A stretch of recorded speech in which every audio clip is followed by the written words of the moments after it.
Well, welcome back, everyone. I'm Alan Gwynn here at KMR Local 4, and I have with me Mariana Peña. She's with the Hope and Healing Place. How are you doing today? I'm doing good. All right. Well, thank you for coming in to talk to us about the Hope and Healing Place. Can you kind of give me a little bit of a background of what the Hope and Healing Place is? So, the Hope and Healing Place provides grief support to 26 counties in the Panhandle. So, we're the only place between Dallas and Denver that offers these kind of services. And so, the individuals that we see are children and their families, and we also offer two programs right now. So, those are SOSL, Survivors of Suicide Loss, and Heartprints, which is a pregnancy and infant loss group for adults only.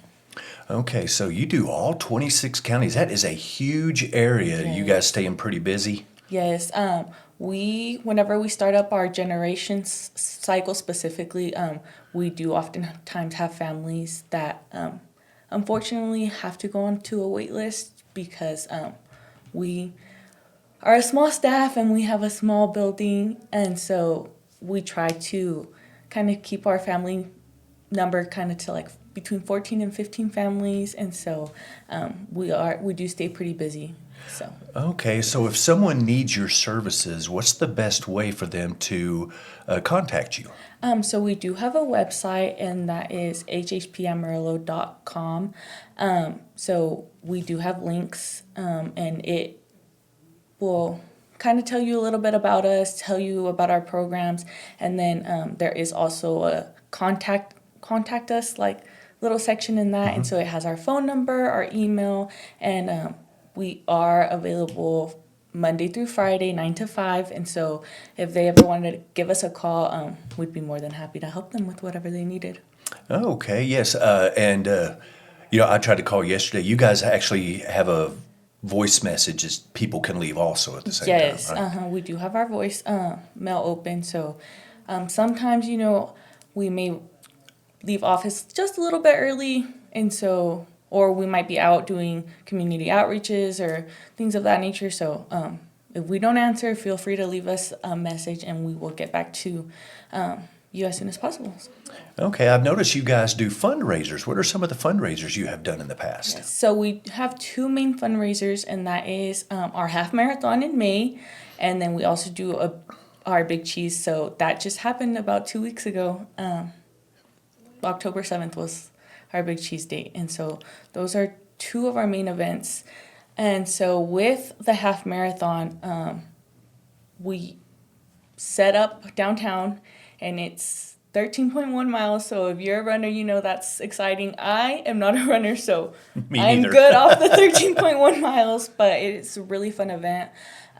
We have pizza afterwards. So Reagan's Pizza was there this past May, and so they had the most delicious pizza ever. And it's just a really fun environment. We set up in the A&B parking lot, and so then we have we had a raffle going on, we had music. It's just really fun. It's fun to see the runners like cross the finish line, and it's really exciting to see them. Runners, they have a lot of dedication, and so it's kind of nice to be a part of that, their accomplishment of finishing this race. So, and then with our big cheese, that was really fun. I was actually on staff already whenever we did this, so it's fun to be a part of that, and I got to be more involved in putting the big cheese on.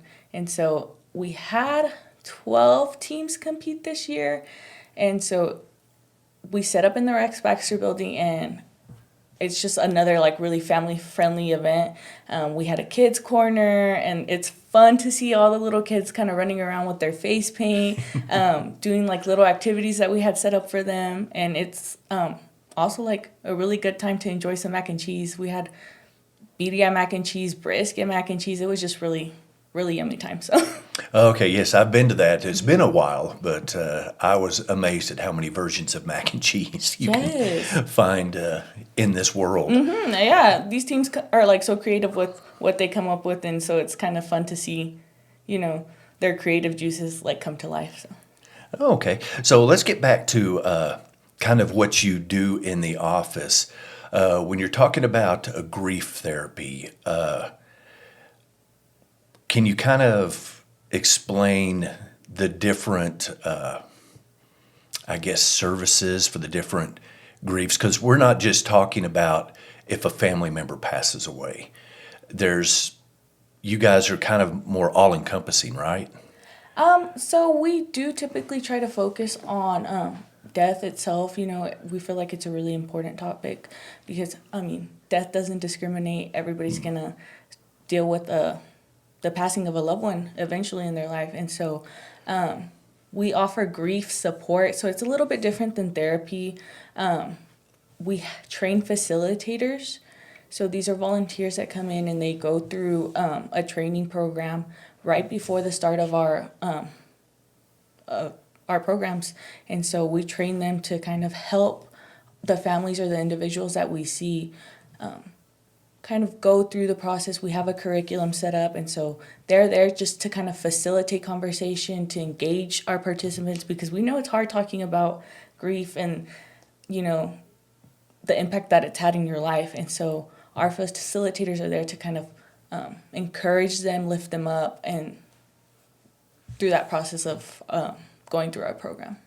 Okay, and one thing that I have noticed just from being alive for so long, grief isn't just a short-term process that you go through. Mm-hmm. Does the Hope and Healing Place have extended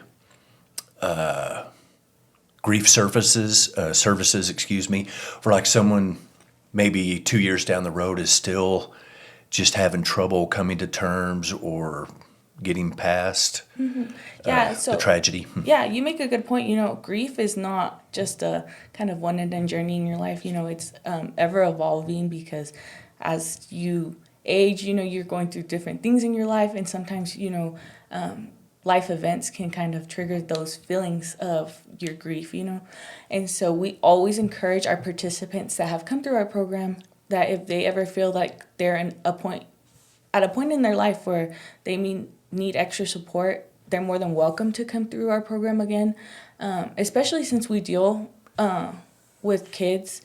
Sometimes they come in as kindergarteners, you know, and then they may reach junior high age, and it's kind of, they're developing a different understanding of death and what that means. And so we always encourage our families to come through our program again if they feel like they need it. And we also do provide referrals to therapists if families feel like they need that extra support. Okay. Yes, I've noticed growing up, there was one time in the 5th grade, I believe, I had 3 family members die in a 2-week period. I didn't think it bothered me. Teachers noticed. Yes. Yeah, the definitely. teachers really noticed, and so I dealt with that. And then when I lost my grandfather in the mid-'90s, I was older, handled that much differently. And now I've noticed that if I even think about it, I start getting upset. Yes. Do you guys offer some type of service or counseling to like a family that knows they're getting ready to have someone that's going to pass, to kind of start helping them on the healing road, I guess, with a better thing to say? Well, right now we don't offer anything like that. It's kind of, we help in the after process of that. Okay. You know, it's kind of a little bit different when you still have a family member, right? I mean, you may know, like, we've had families come through our program where their significant person has passed away from cancer. And I mean, unfortunately, cancer is a very hard disease. And so sometimes the families know ahead of time what their future is going to look like. And so while that is something that would be really nice to offer, we kind of just focus on after their loved one has passed. Okay. Yes, because a lot of people are just caught so off guard. I've got a friend that was caught very off guard this weekend, a very horrible situation. So it's just one of the facts of life. You know, I'm not joking around when I say this. You can't get out of life alive. Right. So learning how to handle this and deal with it, I think, is incredibly important for a person to continue on. Have you had any unusual situations that might have required a family to require more help? Or, I'm sorry, I'm kind of struggling on questions to ask here because No, it's okay. I don't want to seem insensitive to what I know in my own heart is a very sensitive topic. Right. Yes. I mean, death is a very sensitive topic, and we have families. You know, our the services that we offer are completely free to people. So we see people from one end of the spectrum to the other. You know, we might have a family that lives in a big old mansion, and we might have a family that's currently experiencing homelessness. And so with that, we just kind of see different situations arise sometimes, and we try our best to offer assistance to whatever a family may be going through, whether that's giving, telling them about different resources in the community, referring them to like different therapists in the community, or maybe like different things of like that nature. And so we kind of try our best on a case-to-case basis to provide that assistance to our families. Oh, okay. So you help out with the grieving process, and you say that there are maybe some other resources that might tie in to help. Can you tell me about any of those, or are they services or resources that are kind of linked to you, or? So our program director and our executive director, they do a very good job, as well as our clinic advisor, of kind of getting to know therapists and counselors in our area. And so we have a list of all these services in the community, and so we go from there kind of trying to see who would be a better fit for the family. Maybe it's like price range. We can refer them out to somebody that's low cost, or different agencies in the community that can offer these types of like more one-on-one treatment with these families. And so we kind of just go based off that. What about any kind of a language barrier? Because I know Amarillo has a lot of people that have immigrated here from all over the world, and I know a lot of them do not speak very good English yet. Yes. Yeah, but you can always tell they're working on it. They're wonderful people. Yes. So do you guys have translators or resources that can help out with maybe if you're coming across a language barrier or some kind of a religious barrier? Well, on the religion side of things, we try to keep things very, open. We do have Christian principles, but we're not faith-based. And so that allows for anybody of any religion to come through our program. We don't push anything. It's kind of that personal journey and connection between a person and what they believe in their spiritual life. And so we make sure all of our curriculum, and also that our facilitators know that we're here to help them. We're not here to push an agenda on them. And so we're just here to provide that support to our families. As for like a language barrier, I am bilingual. And so I'm getting to know kind of like the weak points that we may have in concern to a language barrier. And I hope that like as time progresses, I'm able to kind of provide maybe some insight and help kind of create either a program in Spanish, or maybe find a way to help these families in the community that, English isn't their first language, and so they would need that extra support because, again, like I said earlier, death doesn't discriminate against anybody. And so I feel like it's really important for these families to kind of have that support as well. So.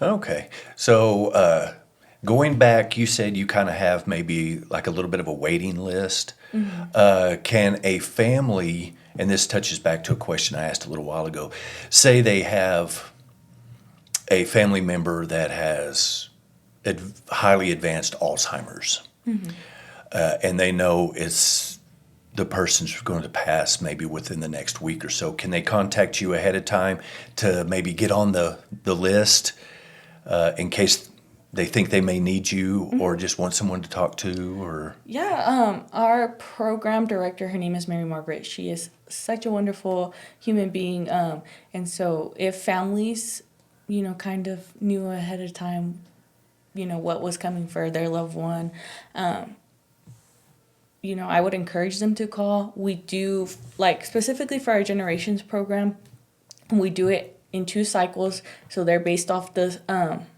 school semester. So if we have one in fall and then we have one in the spring.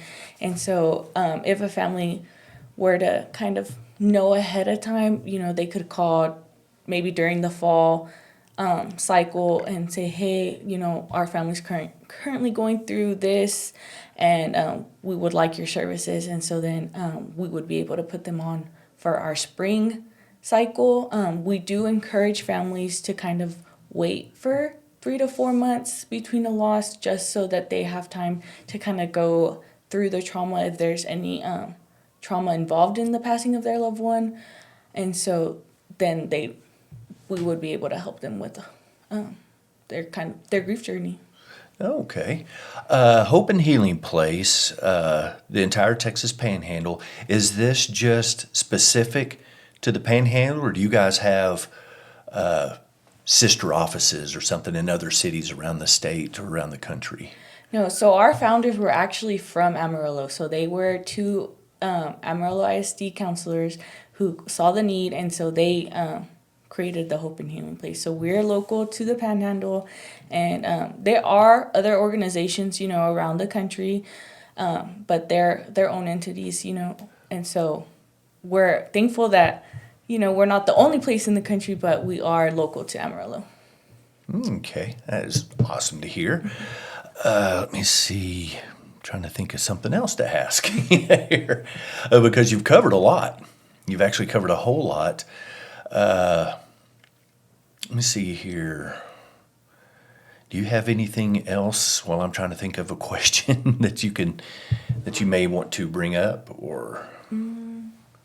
Maybe like when we run different programs. Yeah. What are some of the programs that you specifically run, and when? Yeah, so we have Generations, which is our family program, and so that's for families with children between the age of 5 and 18, and then whoever's involved in raising the kids, whether that's grandma, grandpa, mom, stepdad, stepmom, aunt, uncle. And so we invite all of the adults that are involved with the children to come through our program. And so, like I mentioned earlier, Generations runs a fall cycle and then a spring cycle. And so our fall cycle starts in September and runs all the way through December. And so that's eight weeks. We meet every other week for our sessions. And then the spring cycle starts in February and then ends in May. And again, that's another 8 weeks every other Tuesday.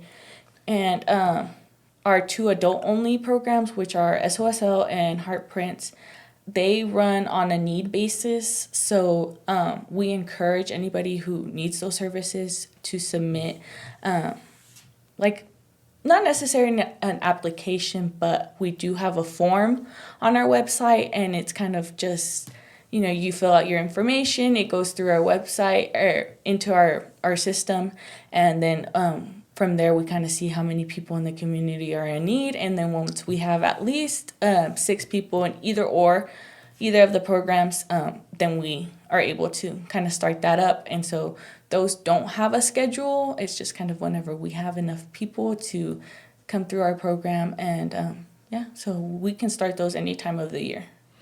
Okay. Do you have any scenarios that you can tell me about where you've had a family or a person that's come in and you could see such a wonderful change over a several week period, or anything that you can kind of talk about? Not naming any names, right, obviously. Yeah. But excuse me. No, you're good. So I started facilitating the beginning of January, whenever I started my internship with the Hope and Healing Place. That's kind of how I got involved with them. And so I was fortunate enough to facilitate the high school aged group. And so that was a really cool experience, kind of seeing, all these kids start session one and they're kind of not really talkative. They don't want to express any feelings. It's honestly, it's awkward for them.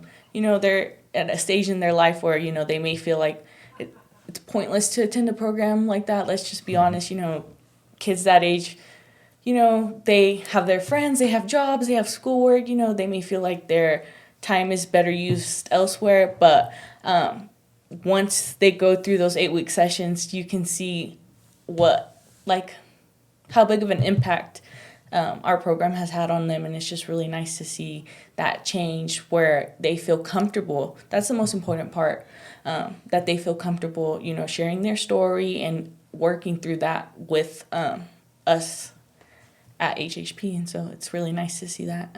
Yeah, because it can be very difficult to open up and express your feelings. It can be very difficult. You want to put those walls up and kind of pull in on yourself, and I can handle it.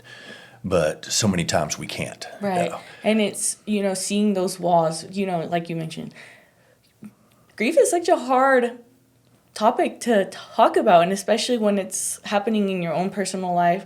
And even like with the kids that we see, they're going through life changes, they're young humans, essentially, they haven't really gone through all the facets of life yet. So that's really difficult. And, they do put up these walls, they want to be inventable in a sort of way.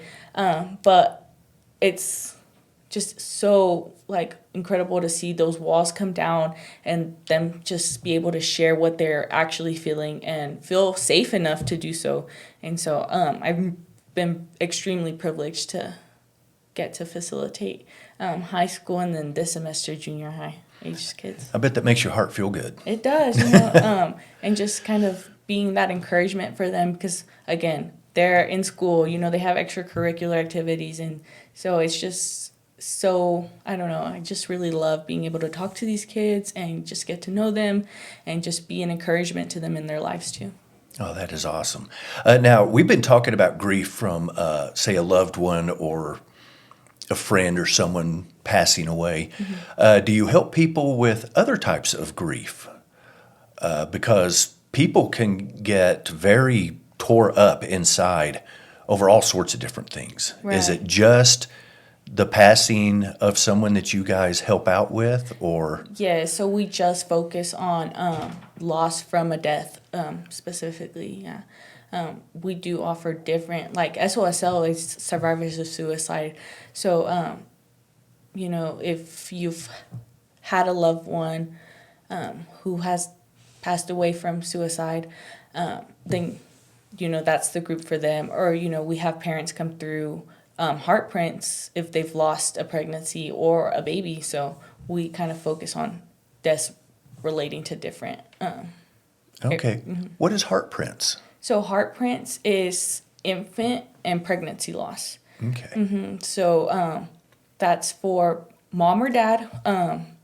And we've even had grandparents attend that program who have gone through maybe a miscarriage, a stillbirth, or had a baby to up to 2 years old child pass away. And so they get to go through that program and kind of go through the same curriculum of the steps, to that healing that we promote. Oh, okay. Anything else you would like to add as we are wrapping up?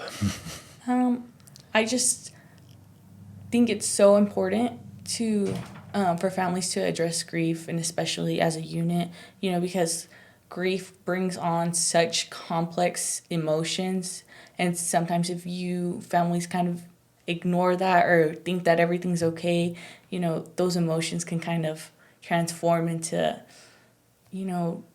negative Anger, negative emotions, behaviors even. And so it's really important for families to seek the help, and that way, instead of growing apart because of this, tragedy that's happened in their lives, they come together and they're like a strong family unit, and, they're able to offer each other that support and continue to live and love each other, and continue on this journey of life. Okay.